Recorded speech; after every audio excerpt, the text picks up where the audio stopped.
recipe of naradacha vadya. Now here I have taken about 2 cups of grated fresh coconut, or maybe one medium-sized coconut which you can grate entirely.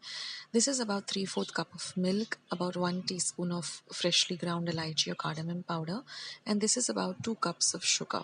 Now I've just taken very little ghee and just greased this plate, and we're going to use a heavy bottomed pan like this.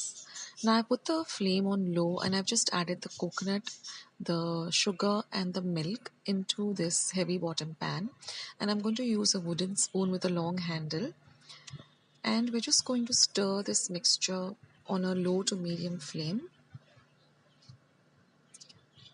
till all of the ingredients come together very well. That is, all of the sugar melts well, and you will see that the consistency changes. First it was a solid consistency, now it is becoming a little bit of a liquid consistency as the sugar melts,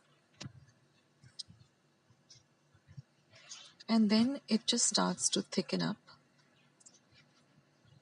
Now this liquid does splutter about here and there, so just be extremely careful. That's why I use a long handled wooden spoon, because the wooden spoon will not heat up. And keep changing the flame from low to medium as it bubbles. Then you will see that it thickens up like this and it starts leaving the sides of the pan.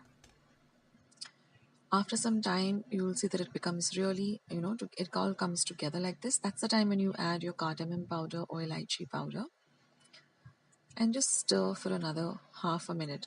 Now this entire process of stirring took me exactly 12 minutes. I timed myself on the watch. So it should take you around 12 to 15 minutes for this mixture to get ready. Now put the flame off, and we're just going to transfer this mixture onto this greased plate. Now you can use a normal aluminium tin that we use normally, but I would prefer that we use a steel plate, because then it really sets very well. So if you have a small steel plate like this, just grease it with a very little bit of toop or ghee, or if you don't have ghee you can use even butter, but very little. Don't put too much, just about a drop of ghee. And then just take a wati like this, just put a little bit of ghee or butter on the top of the wati like this, and then just smoothen out the top of this vadi. Now this plate should have at least an inch of thickness, because we want the vadis to be nice and big and thick. We don't want them to be very tiny and small. So even if you have an aluminium tray, you can use that too.